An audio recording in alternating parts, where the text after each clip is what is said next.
Hey guys, how are you? So guys, today we are going to discuss about the more about the hypertension. We are going to continue our lectures on hypertension. So guys, if you have not already subscribed my channel, then please subscribe my channel and click the like button. Okay, so guys, we have already discussed about its pathophysiology of hypertension, that how normally the blood pressure regulate in the body and how it causes hypertension, and what are those genetic factors and environmental factors, and some secondary factors which can cause hypertension. So now we are going to go into more details about its types and its stages. Okay, so let me tell you in how hypertension is classified. Hypertension is normally what is elevated blood pressure. So hypertension is classified into systemic hypertension, HT is for hypertension, and pulmonary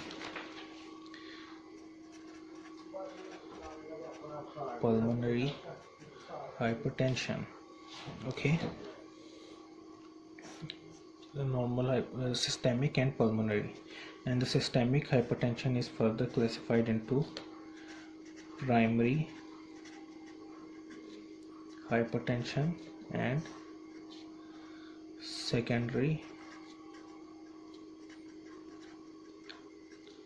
hypertension. So these are the main types of hypertension: systemic, pulmonary, primary and secondary. So we already discussed the normal systemic process and how it can be pathological.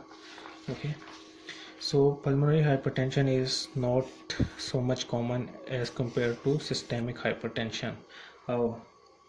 Let me tell you.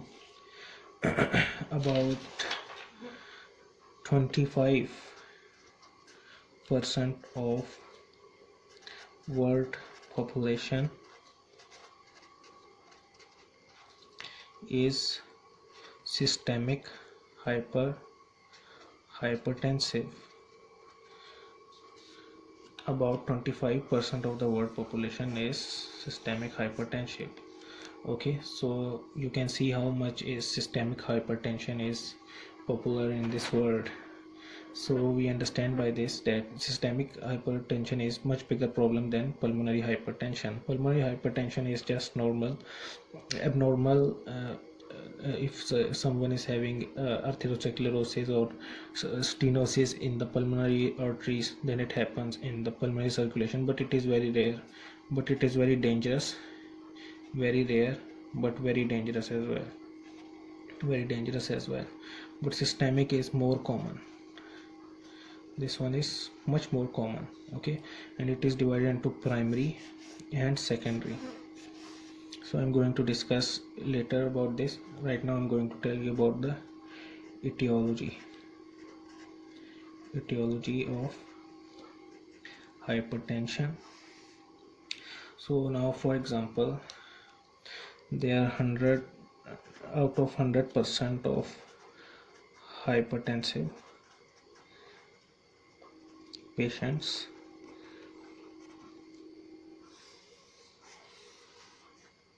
out of 100% of the hypertensive patients, only 70%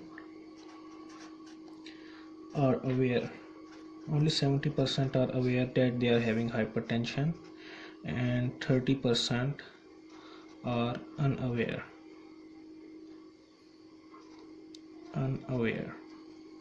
Okay, 70% are aware, 30% are unaware. And out of these, only 50% take treatment, and 50% take treatment and 20% don't take treatment.